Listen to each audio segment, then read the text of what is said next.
അങ്ങനെ അലീനയെ വണ്ടിയിടിച്ച് അലീന ഹോസ്പിറ്റലൈസ്ഡ് ആവുകയാണ്. ഈ സമയത്ത് ഇത് കണ്ട് സന്തോഷിക്കാനായിട്ട് വൈജ ഹോസ്പിറ്റലിലേക്ക് വരുന്നുണ്ട്. അലീനയെ കണ്ടിട്ട് വൈജയ്ക്ക് ഭയങ്കര സന്തോഷമാവാണ്. വൈജയും കമലയും കൂടി അലീനയെ കുറേയൊക്കെ പറയാണ്. ഈ സമയത്ത് മനു ആണെങ്കിലോ രണ്ടുപേരെയും കൂടി കുറേ വഴക്കും പറയുന്നുണ്ട്. അങ്ങനെ വൈജ ഹോസ്പിറ്റലിൽ നിന്നും അലീനയെ കണ്ട് തിരിച്ചിറങ്ങി വരുന്ന വഴിക്കാണ് ആ ഞെട്ടിക്കുന്ന സംഭവം വൈജയുടെ കണ്ണിൽ പെടുന്നത്. സ്റ്റാൻലി അതുവഴി പാസ് ചെയ്ത് പോകുന്നത് വൈജ കാണുകയാണ്. ഒരു നിമിഷം ഞെട്ടി പേടിച്ച് അനങ്ങാതെ അവിടെ നിൽക്കുകയാണ് വൈജ. കമല ചോദിക്കുന്നുണ്ട്, നിനക്കെന്താ പറ്റിയത്, നീ എന്താ ഇങ്ങനെ നിൽക്കുന്നത് എന്ന് ചോദിക്കുകയാണ്. ഒന്നുമില്ല കമലയെടുത്തി എന്നും പറഞ്ഞുകൊണ്ട് പതിയെ കമലയുടെ കൈയും പിടിച്ച് വൈജ അവിടെ നിന്ന് പുറത്തേക്ക് ഇറങ്ങുകയാണ്. എന്നിട്ട് കാറിൽ കയറുന്നുണ്ട്.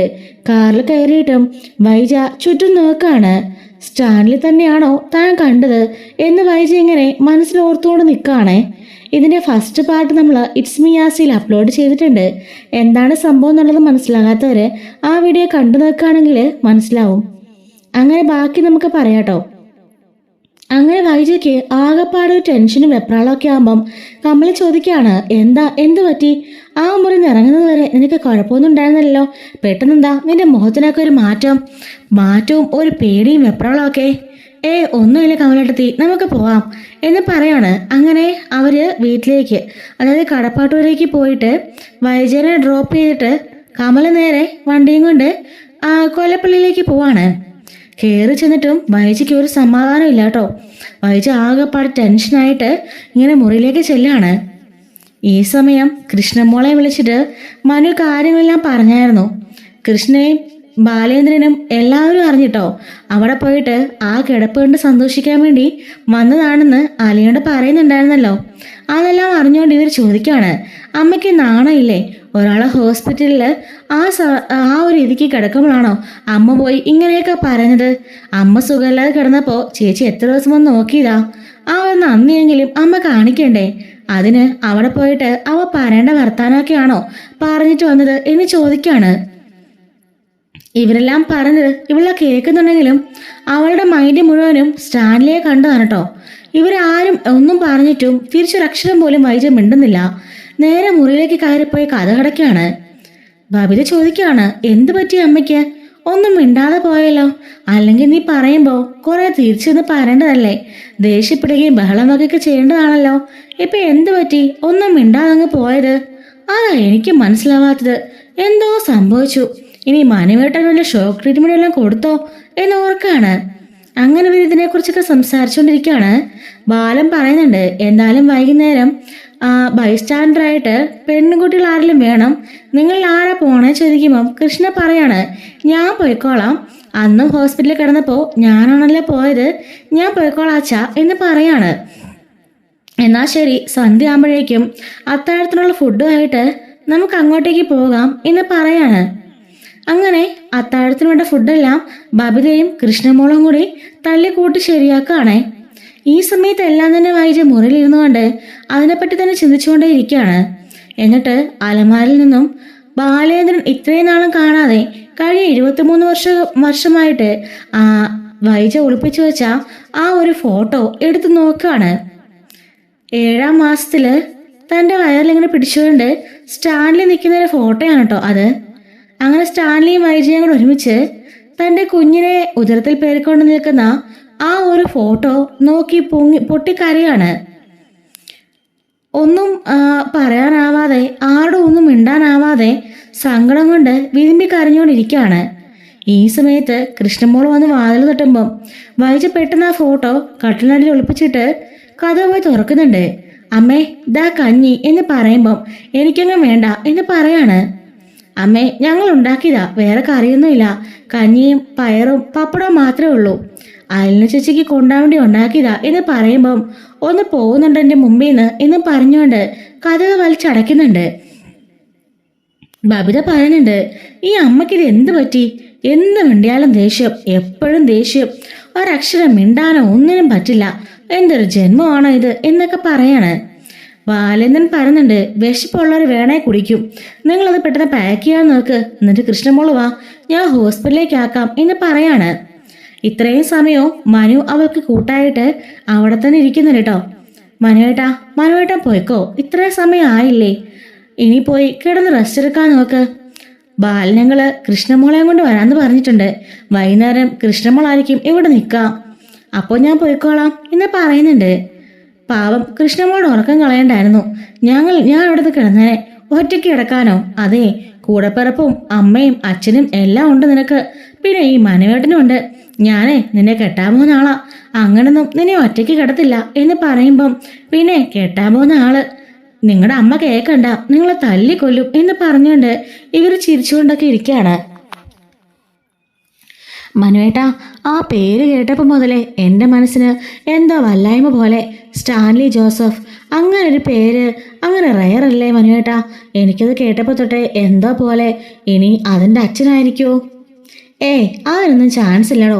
എത്രയോ പേര് കാണുന്ന താൻ തന്നെയല്ലേ മുമ്പേ പറഞ്ഞത്. അല്ല, അദ്ദേഹം അവിടുന്ന് പോയി കാണുമോ? അറിയില്ല, മിക്കവാറും പോയി കാണാൻ ചാൻസ് ഉണ്ട്. ഇത്രയും സമയമായില്ലേ. തനിക്ക് കുഴപ്പമൊന്നും ഇല്ലാന്ന് അറിഞ്ഞല്ലോ, കേസും ഇല്ല, അതുകൊണ്ട് അയാൾ പോയി കാണും. പിന്നെ ഹോസ്പിറ്റൽ ബില്ലൊക്കെ അയാളൊന്ന് സെറ്റിൽ ചെയ്തോളാന്ന് അങ്ങളിനോട് പറഞ്ഞിട്ടുണ്ട് എന്ന് പറയാണ്. മനുവിടെ നോക്കിക്കേ അയാൾ പോയോന്ന്. അങ്ങനെ പുറത്തേക്ക് ഇറങ്ങി മനു നോക്കുമ്പോൾ സ്റ്റാൻലി ആ കസേരയിലിരുന്ന് ഉറങ്ങായിരിക്കും. തിരികെ വന്നിട്ട് പറയുന്നുണ്ട്, ഇല്ല, അദ്ദേഹം ആ കസേരത്തിനിരുന്ന് ഉറങ്ങാണ് എന്ന് പറയുമ്പം ഒന്ന് വിളിക്കോ, നമുക്ക് ചുമ്മാ സംസാരിച്ചിരിക്കാം. ഇത്രയും നേരം ഒറ്റയ്ക്കാ പുറത്ത് ഇരിക്കുകയല്ലേ, നമ്മൾ രണ്ടുപേരുണ്ടല്ലോ, നമുക്ക് സംസാരിക്കാം. എന്തെങ്കിലും ക്ലൂ കിട്ടിയാലോ? ഓഹോ, അപ്പൊ അച്ഛനാണോന്ന് അറിയാൻ വേണ്ടിയുള്ള തത്രപ്പാടിലാണോ നീ എന്ന് ചോദിക്കാണ്. എങ്കിലും എന്തോ കണ്ടപ്പോ മനസ്സിന് എന്തോ ഒരു ബുദ്ധിമുട്ട് പോലെ. മനുവിടെ സൂക്ഷ്മമായിക്കേ, ഞങ്ങൾക്ക് രണ്ടൊക്കെ നല്ല ഷേപ്പില്ലേ? ഓ, എനിക്കങ്ങനെ തോന്നിയില്ല, എന്നെ തനിക്ക് അങ്ങനൊക്കെ തോന്നുമായിരിക്കും എന്നും പറഞ്ഞുകൊണ്ട് മനു ആണെങ്കിൽ പോയി സ്റ്റാൻഡിലെ തട്ടി വിളിക്കുകയാണ്. ഹലോ എന്ന് വിളിക്കുമ്പോഴേക്കും എഴുന്നേക്കുന്നുണ്ട്. ആ, എന്തായി എന്ന് ചോദിക്കുമ്പം അയ്യോ ഒന്നും ആയില്ല, ഇവിടെ ഇരുന്ന് ഉറങ്ങുന്ന കണ്ടപ്പോൾ ഞാൻ വിളിച്ചതാ. സമയം ദേ 6:30 നിങ്ങൾക്ക് പോകണമെങ്കിൽ പോയിക്കോ എന്ന് പറയാണ്. അല്ല, ആ കുട്ടിക്ക് എങ്ങനെയുണ്ടെന്നറിയാതെ പോയിട്ട് ഒരു മനസ്സമാധാനം ഉണ്ടാവില്ല. കുട്ടിക്ക് ഒരു കുഴപ്പമില്ല, നിങ്ങൾ കയറുന്ന കണ്ടോ എന്ന് പറയാണ്. അങ്ങനെ സ്റ്റാൻലിയും മനുവും കൂടി അകത്തേക്ക് കയറുന്നുണ്ട്. സ്റ്റാൻലി വന്ന് അരികിൽ കസേര എന്നിട്ട് ചോദിക്കുകയാണ്, ഇപ്പം എങ്ങനെയുണ്ട് മോളെ, കുഴപ്പമുണ്ടോ എന്ന് ചോദിക്കുമ്പം കുഴപ്പമൊന്നും ഇല്ല എന്ന് പറയാണ്. കാലിനും കൈക്കൊക്കെ നല്ല വേദന കാണുമല്ലേ? അതുകൊണ്ട് അത് 3-4 ദിവസം കാണുമല്ലോ. സാരമില്ല, മരുന്ന് കഴിക്കുന്നുണ്ടല്ലോ, മാറിക്കോളും എന്ന് പറയാണ്. അല്ല, ഇന്ന് വൈകുന്നേരം ആരാ കൂട്ടു നിൽക്കുന്നേ? എൻ്റെ അനിയത്തി വരും, അവൾ നിന്നോളും എന്ന് പറയാണ്. ഞാനും വൈകുന്നേരം ഇവിടെ തന്നെ നിൽക്കട്ടെ, ഇന്ന് രാവിലെ പോയിക്കോളാം. അയ്യോ, അതിൻ്റെ ആവശ്യമൊന്നുമില്ല, നിങ്ങൾ പോയിക്കോ. എന്തായാലും ഇത്രയും മര്യാദക്കൊക്കെ നിങ്ങൾ ബിഹേവ് ചെയ്തല്ലോ. ചിലരാണെങ്കിൽ നിർത്താതെ വണ്ടി എടുത്തോണ്ട് പോവും, അതൊന്നും നിങ്ങൾ കാണിച്ചില്ലല്ലോ എന്ന് പറയുമ്പം അതെങ്ങനെയാ കാണിക്കുക? വഴിയിൽ വെച്ച് എൻ്റെ അശ്രദ്ധ കൊണ്ടല്ലേ സംഭവിച്ചത്. അപ്പം പിന്നെ ഞാൻ ചെയ്ത തെറ്റിന് ഞാൻ തന്നെ പ്രായശ്ചിത്തം നോക്കണ്ടേ എന്ന് പറയാണ്.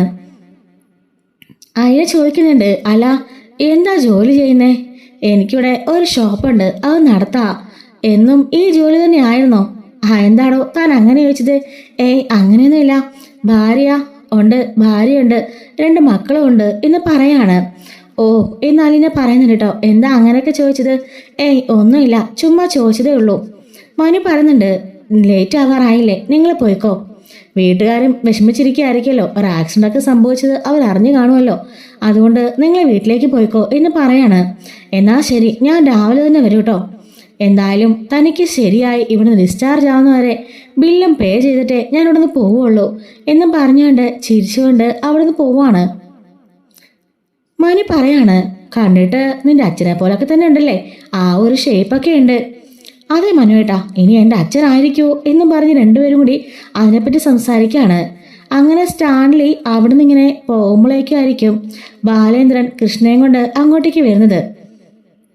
ബാലേന്ദ്രനോട് സ്റ്റാൻലി പറയാണ്, ഞാനെന്നാ പിന്നെ വീട്ടിൽ പൊക്കോളാൻ പറഞ്ഞു ആ കുട്ടി. ഞാൻ വീട്ടിൽ പോയിട്ട് നാളെ രാവിലെ ഇങ്ങ് എത്താം. അതിൻ്റെ ആവശ്യമൊന്നുമില്ല. അയ്യോ, അത് സാരമില്ല, ആ കുട്ടി ഡിസ്ചാർജായി ബില്ലും പേ ചെയ്തിട്ടേ ഞാൻ പോവുള്ളൂ.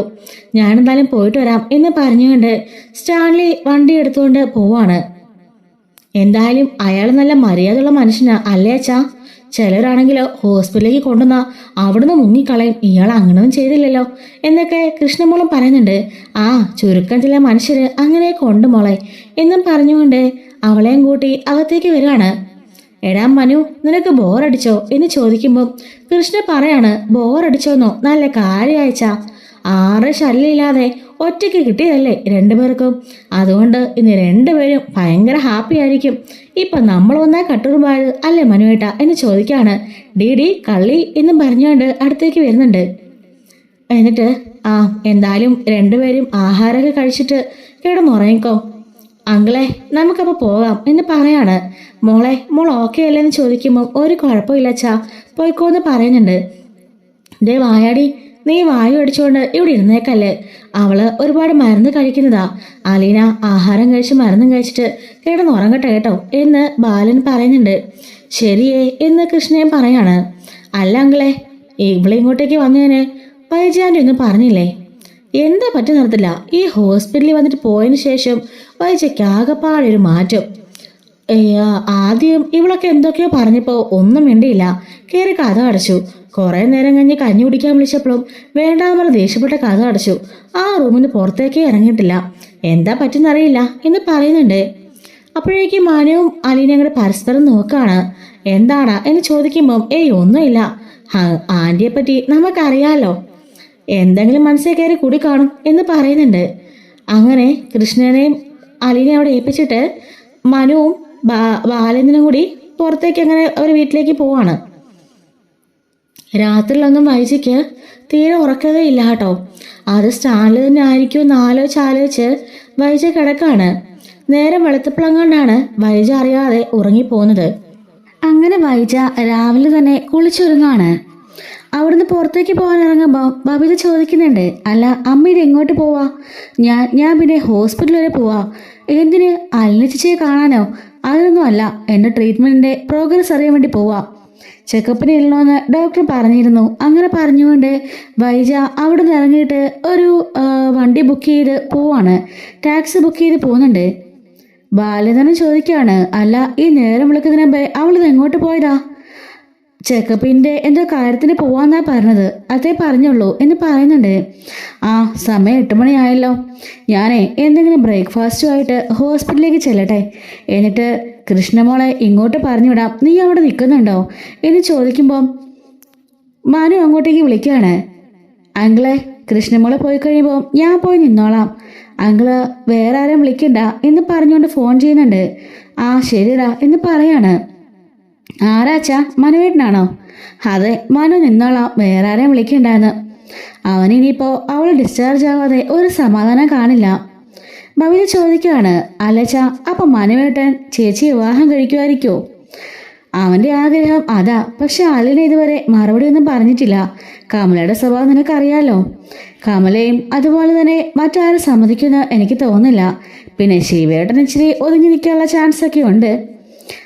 വരുന്ന പോലെ വരട്ടെ, എന്തായാലും രണ്ടുപേരും തമ്മിൽ ചേരും. അവൻ്റെ സ്വഭാവം അവളുടെ സ്വഭാവം നല്ലതാ, രണ്ടുപേരും നല്ല മാച്ചുവാ എന്ന് പറയുന്നുണ്ട്. അങ്ങനെ ബാലേന്ദ്രനാണെങ്കിൽ പുറത്തേക്ക് പോവാണ്. നിങ്ങൾക്ക് ഫുഡൊന്നും ഉണ്ടാക്കി കാണില്ലല്ലോ അല്ലേ, അതുകൊണ്ട് എന്തെങ്കിലും ഓർഡർ ചെയ്ത് കഴിച്ചോ എന്ന് ബബിതയോട് പറയാണ്. ശരിയച്ചാ എന്നും പറഞ്ഞുകൊണ്ട് ബബിത ഡോർ ലോക്ക് ചെയ്യുന്നുണ്ട്. അങ്ങനെ ബാലേന്ദ്രൻ കാറുമായിട്ട് നേരെ ഹോസ്പിറ്റലിലേക്കാണ് കേട്ടോ പോണത്. വഴിയിൽ വെച്ച് കടയിൽ നിന്ന് കൃഷ്ണമ്മക്കും അലീനയ്ക്കുമുള്ള ബ്രേക്ക്ഫാസ്റ്റ് വാങ്ങിക്കുന്നുണ്ട്. വൈജ രാവിലെ തന്നെ ഹോസ്പിറ്റലിലേക്ക് എത്തി ഡോക്ടറെ കാണാനായിട്ട് കയറുന്നുണ്ട്. ശരിക്കും ചെക്കപ്പിന് പറഞ്ഞിട്ട് ഡേറ്റ് ഒന്നും അല്ല, അത് സ്റ്റാൻഡിൽ തന്നെയാണോ എന്ന് അറിയാൻ വേണ്ടിയിട്ടുള്ള വൈജയുടെ ഒരു അടവ് മാത്രമായിരുന്നു കേട്ടോ ഇത്. അങ്ങനെ ഡോക്ടറെ കാണുമ്പോൾ ഡോക്ടർ ഇപ്പോൾ എങ്ങനെയുണ്ടെന്ന് ചോദിക്കുമ്പം കുഴപ്പമൊന്നുമില്ല, അങ്ങനെ ഫുൾ ചെക്കപ്പൊക്കെ ചെയ്യാണ്, ആള് ഓക്കെയാണ് എന്ന് പറയുന്നുണ്ട്.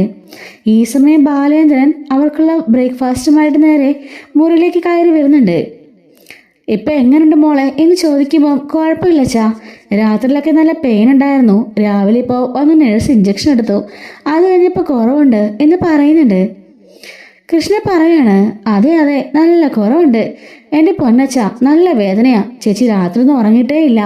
ലാസ്റ്റ് ഞാനാ നഴ്സിനെ വിളിച്ചു വന്നിട്ട് ഇഞ്ചക്ഷൻ അടുപ്പിച്ചത്, അത് കഴിഞ്ഞപ്പോഴാണ് കുറച്ചൊന്ന് മയങ്ങിയത് എന്ന് പറയാണ്. ദേ 2 പേർക്കുള്ള കാപ്പിയുണ്ട്, കൃഷ്ണമോളെ നീയും കഴിച്ചോ. മനുവേട്ടൻ വരുമ്പം മനു നിന്നെ തിരിച്ചുകൂടെ ആക്കിക്കോളും, അല്ലെങ്കിൽ നീ ഇപ്പം വാ ഞാൻ കൊണ്ടുപോയിക്കോളാം എന്ന് പറയുമ്പം സാരല്ലച്ചാ, അച്ഛൻ്റെ ജ്വല്ലറിലേക്ക് പോകണ്ടല്ലേ, അച്ഛൻ പോയിക്കോ, ഞങ്ങൾ കഴിച്ചിട്ട് ഇവിടെ ഇരിക്കാം, മനുവേട്ടൻ വന്നു കഴിയുമ്പം എന്നെ മനുവേട്ടൻ ഡ്രോപ്പ് ചെയ്തോളും എന്ന് പറയാണ്. അങ്ങനെ പറഞ്ഞുകൊണ്ട് ബാലേന്ദ്രൻ എന്നാൽ ശരിയെന്നും പറഞ്ഞുകൊണ്ട് അവിടെ നിന്ന് ഇങ്ങനെ ഇറങ്ങാൻ തുടങ്ങാണ്. ഈ സമയത്ത് കൃത്യം വൈജ ആ ഡോക്ടറുടെ ക്യാബിൽ നിന്നും ഇറങ്ങി വരുന്നുണ്ട്. വൈജനെ കണ്ട് മോഹം തിരിച്ചുകൊണ്ട് ബാലേന്ദ്രൻ നടക്കാണ്. വൈജയും അതുപോലെ തന്നെ. രണ്ടുപേരും ഇങ്ങനെ പുറത്തേക്ക് നടന്നിറങ്ങി വരുമ്പോഴായിരിക്കും ആ ഞെട്ടിക്കുന്ന കാഴ്ച വൈജ കാണുന്നത്. തൻ്റെ നേരെ ഓപ്പോസിറ്റായിട്ട് സ്റ്റാൻലി നടന്നു വരുന്നുട്ടോ. വൈജ നോക്കുമ്പോൾ മുമ്പിൽ സ്റ്റാൻലിയും വലതുവശത്തായിട്ട് ദേ ബാലേന്ദ്രനും. ഇത് കണ്ട് വൈജ ആകെപ്പാട് ഞെട്ടി നിൽക്കുകയാണ്. എന്ത് ചെയ്യണം, എങ്ങോട്ട് പോകണമെന്നറിയാതെ സ്റ്റക്കായി നിൽക്കായിരിക്കും. സ്റ്റാൻലി ആണെങ്കിലോ നടന്ന് മുന്നോട്ട് നീങ്ങി വരുന്നുണ്ട്. പക്ഷേ തൻ്റെ കയ്യിലുള്ള ഫോണിൽ ശ്രദ്ധിച്ചുകൊണ്ടാണ് സ്റ്റാൻലി വരുന്നത്. പെട്ടെന്ന് തന്നെ വൈജ ഇടത്തോട്ട് നീങ്ങിയിട്ട് അവിടുത്തെ ക്യാബിനിൽ പോയി തിരിഞ്ഞു നിൽക്കുകയാണ്. ബാലേന്ദ്രനെ കണ്ടപാടെ സ്റ്റാൻലി സംസാരിക്കുകയാണ്. ആഹാ, താങ്കൾ രാവിലെ എത്തിയോ? കുട്ടിക്ക് കുഴപ്പമൊന്നുമില്ല. അല്ല, വന്ന് കണ്ടിട്ട് പോകാമെന്ന് കരുതി. എനിക്ക് ഇന്ന് അത്യാവശ്യം കുറച്ച് ജോലിയുണ്ട്. പകൽ ഞാൻ ഇവിടെ കാണില്ല, വൈകുന്നേരം ഞാൻ വന്ന് കണ്ടോളാം. അയ്യോ, അതിൻ്റെ ആവശ്യമൊന്നുമില്ല. നിങ്ങളിപ്പോൾ ഇവിടുത്തെ ബില്ലിൻ്റെ കാര്യങ്ങളും എല്ലാം നോക്കുന്നുണ്ടല്ലോ, അത് മതി. എൻ്റെ മോളാണ് ഇന്നലെ കൂട്ടുന്നത്. ഇപ്പം അല്ലാതെ എൻ്റെ അളിയൻ്റെ മകൻ വരും, അവൻ നോക്കിക്കോളും എന്ന് പറയാണ്. എങ്കിലും എനിക്കൊരു സമാധാനം വേണ്ടേ? ഞാൻ കാരണം ഒരാൾക്ക് അപകടം സംഭവിച്ചതല്ലേ. അത് മാത്രമല്ല, ആ കുട്ടിയെ കാണുമ്പം എൻ്റെ മനസ്സിൽ എന്തോ പോലെ. ഞാൻ കാരണം ഒരാൾക്ക് ഈ അവസ്ഥ ഉണ്ടായല്ലോ. അതുകൊണ്ടാ ഞാനെങ്കിൽ കണ്ടിട്ടൊന്ന് ജോലിക്ക് പോയിക്കോളാം എന്ന് പറയുമ്പം ശരിയെന്ന് പറഞ്ഞുകൊണ്ട് ബാലേന്ദ്രൻ പോവാണ് അവിടുന്ന്. ഈ സമയം സ്റ്റാലിന് നേരെ അലീന കിടക്കുന്ന മുറിയിലേക്ക് കയറിപ്പോകുന്ന കണ്ട് വൈദ്യ ഞെട്ടിപ്പോവാണ് കേട്ടോ. ഇയാളെന്തിനാ അലീന കിടന്ന മുറിയിലേക്ക് പോണത് എന്നാലോചിക്കുകയാണ്. അങ്ങനെ സ്റ്റാൻലി അകത്തേക്ക് കയറി പോകുന്നത് വൈദ്യ നോക്കി നിൽക്കുന്നുണ്ട്. വൈദ്യ എന്നിട്ട് അവിടെ ഇങ്ങനെ ഒളിഞ്ഞു നിൽക്കുകയാണ്. സ്റ്റാൻലി അകത്തേക്ക് കയറി ചോദിക്കുന്നുണ്ട്, അല്ല ഇപ്പം എങ്ങനെയുണ്ട് മോളെന്ന് ചോദിക്കുമ്പം കുഴപ്പമില്ലാങ്ങളെ, ഇപ്പോൾ ഓക്കെയാണ് എന്ന് പറയുന്നുണ്ട്. ആ, റെസ്റ്റ് എടുത്തോ, 2-3 ദിവസം കിടക്കണമെന്നല്ലേ ഡോക്ടർ പറഞ്ഞത്. സ്കാനും എക്സ്റേ റിപ്പോർട്ടൊക്കെ വന്നില്ലേ? വേറെ കുഴപ്പമൊന്നുമില്ലല്ലോ? ഏയ്, പ്രശ്നമൊന്നുമില്ല. കാലിൻ്റെ ചെറിയൊരു ഫ്രാക്ചർ മാത്രമേ ഉള്ളൂ, വേറെ കുഴപ്പമൊന്നുമില്ല. നിങ്ങൾ ബ്രേക്ക്ഫാസ്റ്റ് കഴിച്ചോ? എന്തെങ്കിലും വേണോ? ഞാൻ വാങ്ങിക്കൊണ്ട് വരാം. അയ്യോ വേണ്ട, അച്ഛൻ കൊണ്ട് തന്നിട്ട് പോയതേ ഉള്ളൂ, ഞാൻ കണ്ടിരുന്നു അദ്ദേഹത്തെ എന്ന് പറയാണ്. എനിക്ക് പകൽ കുറച്ച് ഓഫീസ് വർക്കുണ്ട്, അതുകൊണ്ട് ഞാൻ അങ്ങോട്ടേക്കൊക്കെ പോവാം. എല്ലാ ജോലിയും തീർത്തതിന് ശേഷം വൈകിട്ട് വന്ന് കണ്ടിട്ട് പോകാം. അയ്യോ അങ്ങളെ, അതിൻ്റെ ഒന്നും ആവശ്യമില്ല. സാധാരണയുള്ള ആൾക്കാരാണെങ്കിൽ എപ്പോഴേ മുങ്ങിയാണേ. നിങ്ങൾ ഇത്രയൊക്കെ കെയർ ചെയ്തില്ലേ, അത് തന്നെ ധാരാളം. അത് പറഞ്ഞാൽ പറ്റില്ലല്ലോ, ഞാൻ കാരണമല്ലേ ഇങ്ങനൊരു അപകടം സംഭവിച്ചത്. അതുകൊണ്ട് എന്തായാലും ഇയാൾക്ക് കുറഞ്ഞ് വീട്ടിലേക്ക് ഡിസ്ചാർജ് ആയിട്ടേ ഞാൻ പോവുള്ളൂ എന്ന് പറഞ്ഞുകൊണ്ട് സ്റ്റാൻലി അവിടുന്ന് പുറത്തേക്ക് ഇറങ്ങാണ്. അങ്ങനെ സ്റ്റാൻലി അവിടുന്ന് പുറത്തേക്ക് ഇറങ്ങി നടന്നു പോകുന്നുണ്ട്. ഈ സമയം വൈജയ്ക്ക് ആണെങ്കിലോ വല്ലാണ്ട് വേർത്ത് കുളിക്കുകയാണ്, വല്ലാണ്ട് വെപ്രാളമാവുന്നുണ്ട്. വൈജ എന്നിട്ട് അവിടുത്തെ ആ എൻക്വയറിലിരിക്കുന്ന നഴ്സിനോട് ചോദിക്കുകയാണ്, അല്ല അത് ആ ആക്സിഡന്റ് കേസിൽപ്പെട്ട അലീനെ അഡ്മിറ്റ് ചെയ്യുന്ന മുറിയല്ലേ? അതെന്ന് പറയുമ്പോൾ അല്ല ഇയാൾ ആരാന്ന് ചോദിക്കുകയാണ്. അയാളുടെ കാറാ ആ അലീന എന്ന് പറഞ്ഞ പെൺകുട്ടീനെ ഇടിച്ചത്. അയാൾ അപ്പം തൊട്ട് കൂടെ തന്നെയുണ്ട് എന്ന് പറയാണ്. ആണോ എന്നും ചോദിച്ചുകൊണ്ട് വൈജ തിരിഞ്ഞു നടക്കുന്നുണ്ട്. വൈജയ്ക്ക് ആകെപ്പാടെ ടെൻഷനായിട്ടോ. അലീനെ വണ്ടി ഇടിച്ച ആള് സ്റ്റാൻലി ആണല്ലോ. അപ്പം സ്റ്റാൻലി എന്നുള്ള പേര് ബാലേന്ദ്രൻ അറിയില്ലെങ്കിലും ഏതെങ്കിലും വകയിൽ ബാലേന്ദ്രൻ അറിയുമോ എന്നൊക്കെ ഓർത്ത് അവൾ പേടിക്കാണ്. എങ്ങനെയെങ്ങാണ് അബദ്ധത്തിൽ വീട്ടിലേക്കെങ്ങാണ് വരുമോ, എന്തെങ്കിലും ചെയ്താൽ തന്നെ കണ്ടാൽ പഴയ കാര്യങ്ങളെല്ലാം സ്റ്റാൻലി പറയുമോ, ബാലേന്ദ്രൻ പഴയ കാര്യങ്ങളെല്ലാം അറിയുമോ എന്നൊക്കെ ഓർത്ത് പേടിച്ചുകൊണ്ട് വൈജ നിൽക്കുമായിരിക്കും. അങ്ങനെ വൈജ എത്രയും പെട്ടെന്ന് ഹോസ്പിറ്റലിലേക്ക് ഇന്ന് പോകാനായിട്ട് ശ്രമിക്കുന്നുണ്ട്. അങ്ങനെ പുറത്തേക്ക് ഇറങ്ങി വണ്ടി തന്നെ തിരിച്ചു കയറുന്നുണ്ട്. തിരിച്ചു പോകാൻ പോയ സ്റ്റാൻലി വൈജനെ കാണുകയാണ്. വൈജയെന്ന് വിളിക്കുമ്പോഴേക്കും വണ്ടി എടുത്തുകൊണ്ട് വൈജ പോവാണ്. സ്റ്റാൻലി ആണെങ്കിലോ പുറകെ എടുക്കാൻ ശ്രമിക്കുന്നുണ്ടെങ്കിലും ബ്ലോക്ക് ആയതുകൊണ്ട് തന്നെ സ്റ്റാൻലിക്ക് വണ്ടി എടുക്കാൻ കഴിയുന്നില്ല. അത് വൈജ തന്നെയല്ലേ എന്ന് മനസ്സിലോർക്കാണ്. അതെ, അത് വൈജ തന്നെയാ എന്ന് ആലോചിച്ചുകൊണ്ട് സ്റ്റാൻലി പിന്നാലെ പോകാൻ ശ്രമിക്കുന്നുണ്ടെങ്കിലും നടക്കുന്നില്ല കേട്ടോ. അപ്പോഴേക്കും വൈജയുടെ വണ്ടി പോയി കഴിഞ്ഞു. അങ്ങനെ വൈജ വീട്ടിലെത്താണ്. ആകെപ്പാടെ വല്ലാണ്ടൊരു മാനസികാവസ്ഥയിലേക്ക് വൈജ മാറുന്നുണ്ട്. എങ്ങാണം ഇനി ബാലേന്ദ്രനെങ്ങാണം സ്റ്റാൻലിയെ കാണുമോ? കണ്ടാൽ ആകെപ്പാടെ പ്രശ്നമാവില്ലേ? കണ്ടാലില്ല കേട്ടോ, സോറി, അറിഞ്ഞാല് സ്റ്റാൻലി തൻ്റെ പഴയ കാമുകനാണ്. അങ്ങനെ എങ്ങാനും ഇനി ബാലേന്ദ്രൻ അറിയുമോ? കുട്ടികൾ അറിയുമോ എന്നൊക്കെ ഓർത്ത് പേടിച്ചുകൊണ്ട് അവൾ നിൽക്കുകയാണ്. അങ്ങനെ അതിനുശേഷം കാണിക്കുന്നത് മനു അങ്ങോട്ടേക്ക് ചെല്ലുകയും പിന്നീട് അവിടുന്ന് കൃഷ്ണനെ കൊണ്ട് ഡ്രോപ്പ് ചെയ്തതിനു ശേഷം തിരിച്ച് ഹോസ്പിറ്റലിലേക്ക് വരികയും ചെയ്യുന്നുണ്ട്. എന്നിട്ട് അലീനയോട് ചോദിക്കുകയാണ്, അല്ല എങ്ങനെ ഉണ്ടായിരുന്നു രാത്രിയിൽ? കുഴപ്പമൊന്നുമില്ലാതെ മനോട്ടാ, നല്ല പെയിനായിരുന്നു, പിന്നെ ഇഞ്ചക്ഷൻ എടുത്തപ്പോൾ മാറി. കൃഷ്ണമുള്ളതുകൊണ്ടേ നേരം പോയത് അറിഞ്ഞില്ല. അവൾ എന്തെങ്കിലുമൊക്കെ പറഞ്ഞുകൊണ്ടിരുന്നോളും. നല്ല നല്ല എൻ്റർടൈൻമെൻറ്റാ, പാവം കുട്ടി. അപ്പം അത് അസൽ ബാലദിനങ്ങളുടെ അതേ സ്വഭാവമാണ്. വൈജാനോട് തുള്ളുപോലും സ്വഭാവം കിട്ടിയിട്ടില്ല, അത് തന്നെ വലിയ കാര്യം എന്ന് പറയുന്നുണ്ട്. അപ്പം എനിക്കാരുടെ സ്വഭാവമാണ്? എൻ്റെ അമ്മയുടെ സ്വഭാവമാണോ അത് അച്ഛൻ്റെ ആണോ? നിന്റെ അച്ഛൻ ആരാണെന്ന് ഇതുവരെ നമുക്ക് അറിയില്ലല്ലോ, പിന്നെ എന്ത് ചെയ്യാനാ? അറിഞ്ഞാൽ പറയായിരുന്നു എന്ന് മനു പറയുമ്പം, അല്ല ആ സ്റ്റാൻലി എന്ന് പറഞ്ഞ ആള് വന്നിരുന്നോ? ആ ഇപ്പോൾ വന്നിട്ട് പോയതേ ഉള്ളൂ. വന്നിട്ട് എന്തോ അത്യാവശ്യമുണ്ട്, അതുകൊണ്ട് വൈകിട്ട് വരാം, രാവിലെ കണ്ടിട്ട് പോകാൻ വന്നോന്നൊക്കെ പറഞ്ഞിട്ടാ പോയത്. ഭയങ്കര കെയറിങ്ങാ മനുവേട്ടാ എന്ന് പറയുന്നുണ്ട്. എങ്കിലും അതിന് നമ്മളുദ്ദേശിച്ച സ്റ്റാൻലി തന്നെ ആയിരിക്കുമോ എന്ന് പറയുമ്പം അലിനെ പറയാണ്, വേണ്ട, നമുക്കൊന്നും അറിയണ്ട. എൻ്റെ അമ്മയെ അറിയാൻ വന്നിട്ട് തന്നെ ഇത്രയൊക്കെ പ്രശ്നങ്ങളും കോലാഹലങ്ങളുമായി. ഇനിയിപ്പോൾ അച്ഛനെ കൂടി അറിയാൻ പോയാലേ വലിയ പ്രശ്നമായിരിക്കും. അതുകൊണ്ട് അതാരാണെന്നോ എന്താണെന്നോ ഒന്നും എനിക്കറിയണ്ട. എത്രയും പെട്ടെന്ന് ഈ ഹോസ്പിറ്റലിൽ നിന്ന് പോകാൻ പറ്റിയാൽ മതിയായിരുന്നു. ഇവിടെ കിടന്നിട്ട് ശ്വാസം മുട്ടല എന്ന് പറയുന്നുണ്ട്. അല്ല, എൻ്റെ കൃഷ്ണമോള് പറയായിരുന്നു രാവിലെ വൈകിയാണ്ടി ഈ ഹോസ്പിറ്റലിലേക്ക് വന്നിരുന്നോന്ന്. എന്തോ ചെക്കപ്പാണെന്നൊക്കെ പറഞ്ഞാൽ വന്നിരുന്നത്. ഇങ്ങോട്ടേക്ക് വന്നോ? ഏയ്, ഇവിടെ വന്നില്ല. അപ്പോൾ ഡോക്ടറെ കാണാൻ വന്നതായിരിക്കും. വന്നിട്ട് തിരിച്ചു പോയി കാണും. ആകെപ്പാടെ വൈകിയാണ്ടി 2 ദിവസം മൂഡ് ഓഫിലാന്നാ പറഞ്ഞത്. ആഹാരമൊന്നും കഴിക്കുന്നില്ല, മുറിക്കകത്ത് അടച്ചിരിപ്പാന്നൊക്കെ പറയുന്ന കേട്ടു. ഇനി ഈ സ്റ്റാൻലി വല്ലതും കണ്ടായിരിക്കുമോ? ഏയ്, അതൊന്നും ആയിരിക്കില്ല മനുവേട്ടാ. ഞാൻ പറഞ്ഞല്ലോ, അത് സ്റ്റാൻലി ഒന്നും ആയിരിക്കില്ല, വേറെ ആരെങ്കിലും ആയിരിക്കും. ഒരേ പേരിൽ എത്ര പേര് കാണും? ഒരേ ഷേപ്പിൽ തന്നെ 7 പേര് കാണും, പിന്നല്ലേ ഒരേ പേരിൽ എന്ന് പറയാണ്.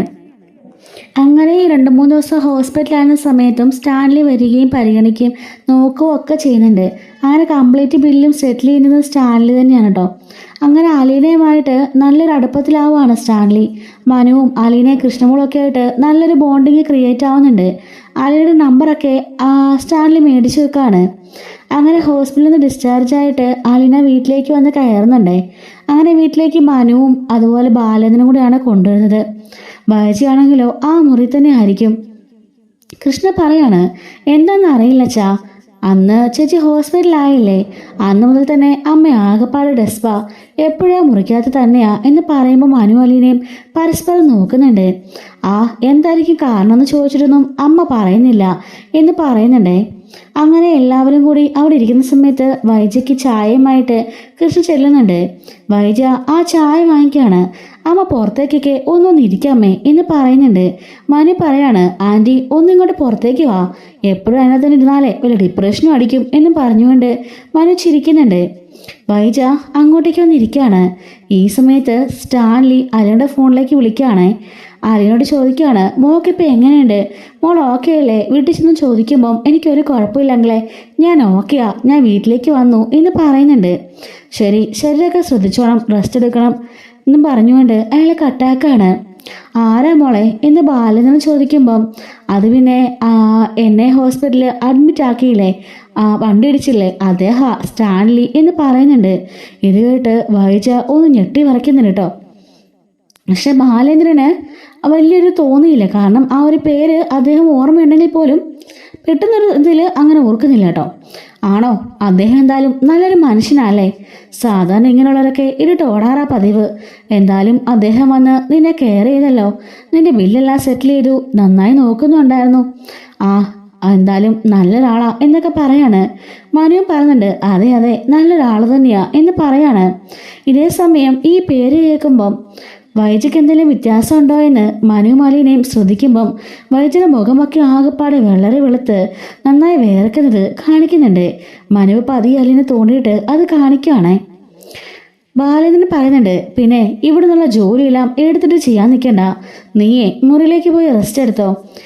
തൽക്കാലത്തേക്ക് ഒരു വേലക്കാരിനെ ഏർപ്പാടാക്കിയിട്ടുണ്ട്. നീ എന്തായാലും ശരിയാവാനായിട്ട് കുറച്ച് ദിവസം പിടിക്കുമല്ലോ, അതുവരേക്കും ഒരു ജോലിക്കാരിയെ ഞാൻ ഏർപ്പാടാക്കിയിരിക്കുക. അച്ഛാ, അതൊന്നും വേണ്ട, എനിക്കൊരു കുഴപ്പമില്ല. അത് പറഞ്ഞാൽ പറ്റില്ലല്ലോ, നീ എല്ലാവരെയും കെയർ ചെയ്യുന്നവളല്ലേ, അപ്പോൾ നിന്നെ കെയർ ചെയ്യാനും ഞങ്ങൾക്ക് ആരെങ്കിലും വേണ്ടേ? കൃഷ്ണ പറയുന്നുണ്ട്, ചേച്ചി ഞാൻ നോക്കിക്കോളാം. നീ ചേച്ചിയെ നോക്കും, പക്ഷെ വീട്ടുജോലിയൊക്കെ ആര് ചെയ്യും? ഇത്രയും കാലം അലിനുണ്ടായിരുന്നുണ്ടേ ആരൊന്നും അറിഞ്ഞില്ലല്ലോ. അതുകൊണ്ട് ഇനിയിപ്പം ഞാനൊരു ജോലിക്കാരിനെ ഏർപ്പാടാക്കി. നാളെ തന്നെ വരും, വീട്ടിലെ എല്ലാ ജോലികളും അവർ ചെയ്തോളും. അലിനെ നീ നോക്കിയാൽ മതി എന്ന് പറയാണ്. മനു പറയുന്നുണ്ട്, എനിക്ക് ഇന്ന് വൈകുന്നേരം എറണാകുളത്തേക്ക് പോകണം, അതുകൊണ്ട് ഞാൻ പോവാ. അലീന ശരീരമൊക്കെ ശ്രദ്ധിച്ചു വേണം, ഓടിച്ചാടുന്ന ജോലിയൊന്നും ചെയ്യാൻ നിൽക്കണ്ട കേട്ടോ എന്നൊക്കെ പറഞ്ഞുകൊണ്ട് അവിടുന്ന് പോവാണ്. ഇതെല്ലാം കേട്ടിട്ടും വൈദ്യർ അക്ഷരം പോലും മിണ്ടാതെ അവിടെ ഇങ്ങനെ ഊമയാടിയ പോലെ ഇരിക്കുകയാണ്. സ്റ്റാൻലി അവളെ വിളിക്കുകയും കൂടെ ചെയ്തല്ലോ. അതും കൂടെ കേട്ടപ്പോൾ അവൾക്ക് വല്ലാണ്ട് പേടിയായി. ഇനി ഇവളെങ്ങാനും കാണാൻ വേണ്ടി ഇങ്ങോട്ടെങ്ങാനും വന്ന് കയറുവോ, തന്നെ കാണുവോ, അങ്ങനെയെല്ലാം ഓർത്തുകൊണ്ട് വൈജി ആകെപ്പാട് ടെൻഷൻ അടിച്ചിരിക്കുകയാണേ. അപ്പോൾ ഇതിൻ്റെ ബാക്കി സ്റ്റോറീസ് എല്ലാം ഉണ്ട്, അതിൽ നമ്മൾ 1 by 1 ആയിട്ട് അപ്ലോഡ് ചെയ്യുന്നതായിരിക്കുമേ. മിസ്സാതിരിക്കാൻ നമ്മുടെ ചാനൽ മറക്കാതെ സബ്സ്ക്രൈബ് ചെയ്ത് സപ്പോർട്ട് ചെയ്യണേ. ലൈക്കും ഹൈപ്പോട്ട് ചെയ്ത് സപ്പോർട്ട് ചെയ്യണേ. Thanks for watching.